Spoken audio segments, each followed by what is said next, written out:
Hi, I'm Hannah Abbott, a team leader with Usborne Books and More, and I'm going to share a few more of our hidden treasure books that we've discovered in our time with Usborne. Some of these might not be very well known, but you might feel like adding them to your collection.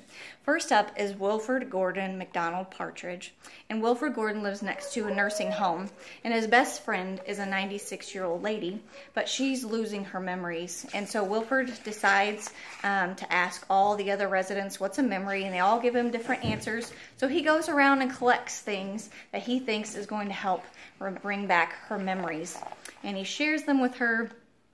And you will just have to get the book and see how it ends. But it's just a really sweet story about how important children are to older people. If you've got anybody that's ever dealt with Alzheimer's, it's a great, it will really hit home, and it's great for kids to be aware. It's also a great story if you just feel like having your kids have an example of being selfless and being kind and going out of your way to help someone else. So we really love the story. It's a great one. The Children Who Loves Books is about a family who didn't have very much. They don't have a car, they don't have a house, but they have books. And they read books together all the time. And one day, their little mobile home gets overrun with books, and they decide that there's too many and they need to get rid of them. So they get rid of the books, but nothing is quite the same. Things slide off of tables. They can't reach the window because they had adjusted all their furniture and everything to take all those books. And life just wasn't the same, and they're further away from each other than they'd ever been. But one day, one of the kids brings a book home from school, and they all sit together and they read through the night, and in the morning, they are closer than they have ever been before. And they realized how important books are, and that they want to get them back in their home. So they go get more. But this is just a really great story to show how important books are for family bonding. We also really love our illustrated stories. We've got a variety from Little Women and Wizard of Oz are specific books, but we've got Dickens and Shakespeare and ponies and horses and Norse myths, and we've got fairy tales and adventure, so something for everyone. But what I like about these is there are several stories in one. There's a ribbon to mark your spot. They're great for those advanced readers that still like pictures but need a little bit harder text, but they're still appropriate. So these are full of great classics like the Dickens and the Shakespeare, the Monte Cristo, and here is the Count of Monte Cristo and the Three Musketeers, and the fairy tales. There are the well-known like Cinderella and Beauty and the Beast, but maybe some others that aren't so well-known like the Dragon Painter and the Elves and the Shoemaker. So just there's a lot of variety, lots of different options in this. The Shakespeare one is fabulous to introduce your kids to that complicated writing, and so when they get to high school they won't be so overwhelmed because they'll be familiar already with the stories that were put in a version that they can understand.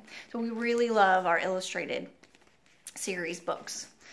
If you need fun projects to do this summer, I would like to suggest 50 science things to make and do in our art treasury. The 50 science things to make and do are basic experiments that you can use with things you already have at home, so no running to the store to get some random weird thing that you can't find, but making glue and hovering butterflies. So just really simple projects that kids can enjoy. I love the spiral bound to help it last longer, and you can leave it open. It's not going to fold on you when you're trying to follow the instructions.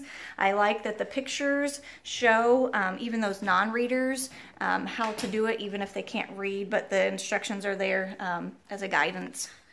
So this is just a really great thing to have for those little explorers and kids that want to learn more. Maybe you're doing homeschooling and you need a project that goes with your science.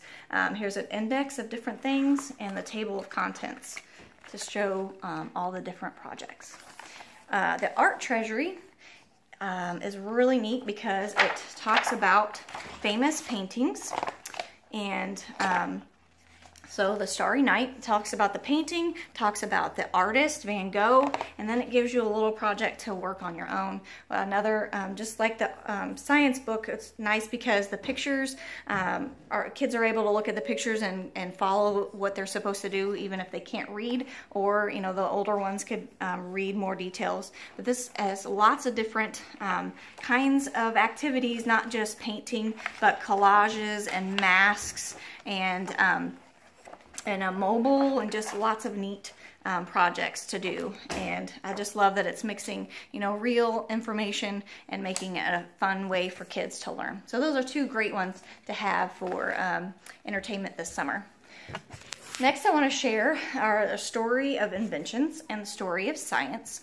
These are great, especially for those nonfiction lovers that just like little bits of information. But this is just fascinating.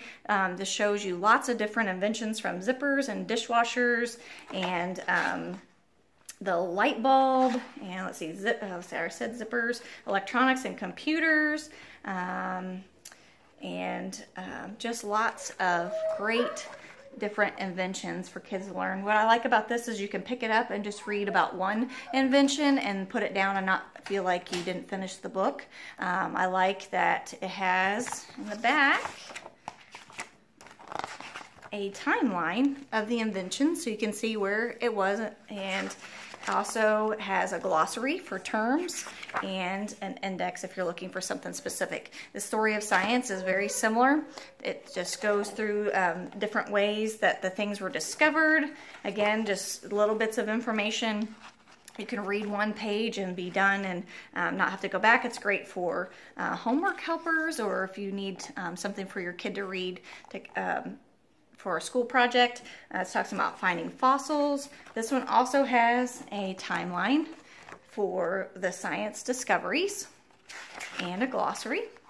So these are great for in the car if you just need a little bathroom reading, or just a little short story, you know, 20 minutes of reading for the kids. These are great to have on hand, but these are really neat. We've learned a lot. And last, I want to share about our encyclopedias. And the small one is the Children's Encyclopedia, and it's full of great information about the world, about science. Just has a little bit about everything, but these are not your normal encyclopedias. They're full of bright illustrations, bite-sized chunks of information, so kids aren't overwhelmed, but they're really going to enjoy pouring through this versus the encyclopedias I grew up with. People hesitate to buy encyclopedias because they think they can get them from the library, but these are so nice to have on hand if your kid needs a little bit more information about a project that they're doing, or they just want to learn more about something. My kids, we have this on our shelf in our dining room, and they pull it out and read it all the time. It's internet linked, so you can always go and find more videos about whatever they're looking at. We have the Encyclopedia of the World History, Science, Geography, and the Ancient World. These are the flex paper binding, so they run $20 a piece, or you can buy a hardback if you feel like you want a hardback version. But these are just wonderful for learning more, for school projects, homework helpers. They are not your typical encyclopedia. They're just beautiful. So I love having these on hand for our homeschooling, and they're great even if you don't homeschool. Your kids will come and have a question, and you can find it here in our encyclopedias. So I hope you find something to add to your wish list.